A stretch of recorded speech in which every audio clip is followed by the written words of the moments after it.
നമസ്കാരം, എല്ലാവർക്കും പുതിയൊരു വീഡിയോയിലേക്ക് സ്വാഗതം. അപ്പോൾ ഇന്ന് നമ്മൾ തയ്യാറാക്കുന്നത് വീണ്ടും ഒരു സ്വീറ്റ് ഡിഷാണ്. അതായത് വളരെ എളുപ്പത്തിൽ പെട്ടെന്ന് തന്നെ ഞൊടിയിടയിൽ ജിലേബി കഴിക്കണമെന്ന് തോന്നിയാൽ തയ്യാറാക്കാൻ പറ്റുന്ന ഒരു റെസിപ്പിയാണ്. അപ്പോൾ നിങ്ങൾ എല്ലാവരും ട്രൈ ചെയ്ത് നോക്കണം. വളരെ എളുപ്പമാണ്, അതേസമയം നല്ല ടേസ്റ്റുമാണ്. അപ്പം വീഡിയോയിലേക്ക് കടക്കുന്നതിന് മുൻപ് നിങ്ങൾ ഇതുവരെയും എൻ്റെ ചാനൽ സബ്സ്ക്രൈബ് ചെയ്തിട്ടില്ലെങ്കിൽ സബ്സ്ക്രൈബ് ചെയ്യണം. വീഡിയോ ഇഷ്ടപ്പെട്ടാൽ ലൈക്ക് ചെയ്യാനും ഷെയർ ചെയ്യാനും മറക്കരുത്. ഫീഡ്ബാക്ക് നിങ്ങൾ കമൻ്റായിട്ട് അറിയിക്കണം. അപ്പം നമുക്ക് വീഡിയോയിലേക്ക് കിടക്കാം. ഇൻസ്റ്റൻറ്റ് ജിലേബി ഉണ്ടാക്കാൻ തുടങ്ങാം. 1/4 കപ്പ് മൈദ, 1 ടേബിൾ സ്പൂൺ അരിപ്പൊടി, നമ്മുടെ ജിലേബി നല്ല ക്രിസ്പി ആയിട്ടിരിക്കാൻ വേണ്ടിയിട്ടാണ്. 2 ടേബിൾ സ്പൂൺ പുളിയില്ലാത്ത തൈര്. എൻ്റെ കയ്യിലിപ്പോൾ ഫുഡ് കളർ ഇല്ലാത്തത് കൊണ്ട് ഞാൻ മഞ്ഞൾ പൊടിയാണ് ഒരു കളറിന് ചേർത്ത് കൊടുക്കുന്നത്. അപ്പോൾ ഒരല്പം മഞ്ഞൾ പൊടി കളറിന് വേണ്ടിയിട്ട്. ഇനി നമുക്ക് ഇതൊന്ന് മിക്സ് ചെയ്തെടുക്കാം. അതിനുശേഷം കുറേശ്ശെ വെള്ളം ചേർത്ത് നമുക്ക് ഈ ബാറ്റർ ഒന്ന് കലക്കിയെടുക്കാം. ബാറ്റർ ഞാൻ മിക്സ് ചെയ്തെടുത്തിട്ടുണ്ട്. ഒരുപാട് അങ്ങ് ലൂസായി പോകരുത്, ഒരല്പം തിക്കായിട്ടുള്ള ബാറ്റർ ആയിരിക്കണം. എന്നാൽ നല്ല ഫ്ലോയിങ് കൺസിസ്റ്റൻസി ആയിരിക്കുകയും ചെയ്യണം. കാരണം നമ്മൾ ഇത് മുകളിലൂടെ ഒഴിക്കുമ്പോഴത്തേക്കും വീഴണം.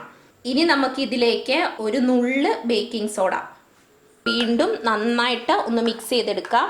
ഇപ്പം ഞാൻ ബാറ്റർ നന്നായിട്ട് മിക്സ് ചെയ്തെടുത്തിട്ടുണ്ട്. ഇനി നമുക്ക് ഇതൊരു 5 മിനിറ്റ് ഒന്ന് റെസ്റ്റ് ചെയ്യാനായിട്ട് വെക്കാം. ഷുഗർ സിറപ്പ് തയ്യാറാക്കാനായിട്ട് ഞാനിപ്പോൾ ഇവിടെ 1 കപ്പ് പഞ്ചസാര എടുത്തിട്ടുണ്ട്. ഇനി ഇതിലേക്ക് 1/2 കപ്പ് വെള്ളം ചേർത്ത് കൊടുക്കുക. നമ്മൾ പഞ്ചസാര എത്രയാണോ എടുക്കുന്നതിൻ്റെ ക്വാണ്ടിറ്റിയുടെ പകുതി വേണം വെള്ളം എടുക്കാനായിട്ട്. ഇതൊരു മീഡിയം ഫ്ലെയിമിലിട്ട് നമുക്ക് നന്നായിട്ടൊന്ന് മെൽറ്റ് ആകാനായിട്ട് അനുവദിക്കാം. ഇപ്പം നമ്മുടെ ഷുഗർ സിറപ്പ് തിളയ്ക്കാൻ തുടങ്ങിയിട്ടുണ്ട്. ഇനി ലോ ഫ്ലെയിമിലേക്ക് മാറ്റുക.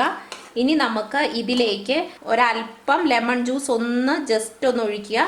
നമ്മുടെ ഈ മെൽറ്റായ ഷുഗർ സിറപ്പ് വീണ്ടും കട്ട കെട്ടാതിരിക്കാൻ വേണ്ടിയിട്ടാണ് നമ്മൾ ആ ലെമൺ ജ്യൂസ് ചേർത്ത് കൊടുക്കുന്നത്. ഒരുപാട് വീണ്ടും നമുക്ക് ലോ ഫ്ലെയിമിൽ വെച്ച് ഇതൊന്ന് ഇളക്കാം. ഒരുപാട് തിക്ക് കൺസിസ്റ്റൻസി വരണ്ട. നമ്മുടെ ഷുഗർ സിറപ്പ് ഇവിടെ റെഡി ആയിട്ടുണ്ട്. ബാറ്ററും ഒരു 5 മിനിറ്റ് കഴിഞ്ഞിട്ടുണ്ട്. ഇനി നമുക്ക് ഇത് മോൾഡിലേക്ക് മാറ്റാം. ഞാനിപ്പോൾ ഇവിടെ എടുക്കുന്നത് ഒരു 1/4 കവറ് നമ്മുടെ സൺഫ്ലവർ ഓയിലിൻ്റെ കവറ് കഴുകിയെടുത്താണ്. നിങ്ങൾക്ക് നമ്മൾ സോസ് ഉപയോഗിക്കുന്ന കുപ്പിയില്ലേ, സോസ് ഒഴിക്കാനായിട്ട് ഈ കടകളിലൊക്കെ കാണത്തില്ലേ, ഒന്നെങ്കിൽ അത് ഉപയോഗിക്കാം, അല്ലെങ്കിൽ കേക്കിന് നമ്മൾ ഡെക്കറേറ്റ് ചെയ്യാനായിട്ട് ഉപയോഗിക്കുന്ന പൈപ്പിംഗ് ബാഗ് ഉണ്ടെങ്കിൽ അത് ഉപയോഗിക്കാം. ഞാനിപ്പം ഇതൊരു ഗ്ലാസിൻ്റെ മുകളിൽ വെച്ചിട്ട് ഇതിലേക്കാണ് ഒഴിക്കുന്നത്. നിങ്ങൾക്ക് നമ്മുടെ പാല് മേടിക്കുന്ന കവർ കഴുകിയാണെങ്കിലും എടുക്കാം കേട്ടോ. അപ്പം ഞാനിത് കുറേശ്ശെ ഇതിലേക്ക് ഒഴിച്ചു കൊടുക്കുവാണ്.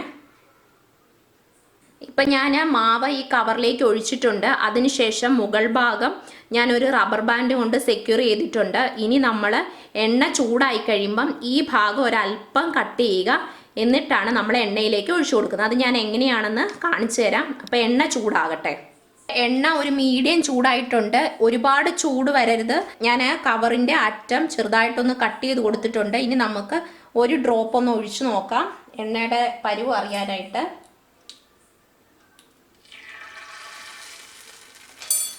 ഇപ്പം എണ്ണ നന്നായിട്ട് ചൂടായിട്ടുണ്ട്. ഇനി നമുക്ക് ഇത് കുറേശ്ശെ ഒഴിച്ചു കൊടുക്കാം.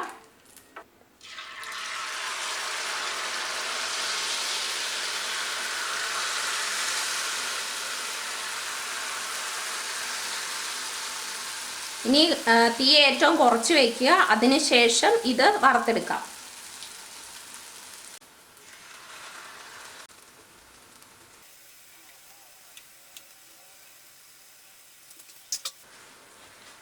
ആദ്യം ഇട്ടത് നമുക്ക് കോരിയെടുക്കാം. ജിലേബിയും ചൂടാണ്, നമ്മുടെ ഷുഗർ സിറപ്പും ചൂടാണ്. ഇതിലേക്ക് നമുക്ക് കോരി ഇട്ട് കൊടുക്കാം. ഒരു 5 മിനിറ്റ് കഴിയുമ്പോൾ നമുക്കിത് തിരിച്ചിട്ട് കൊടുക്കണം. അങ്ങനെ നമുക്ക് ഇത് വീണ്ടും ബാക്കിയുള്ളതും കൂടെ വറുത്തെടുക്കാം.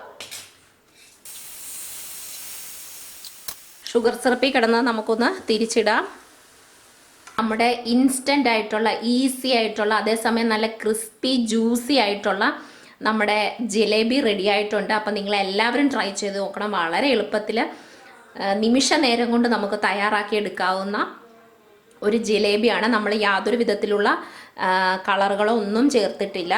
അതുകൊണ്ട് തന്നെ നമുക്ക് ധൈര്യമായിട്ട് കഴിക്കാം.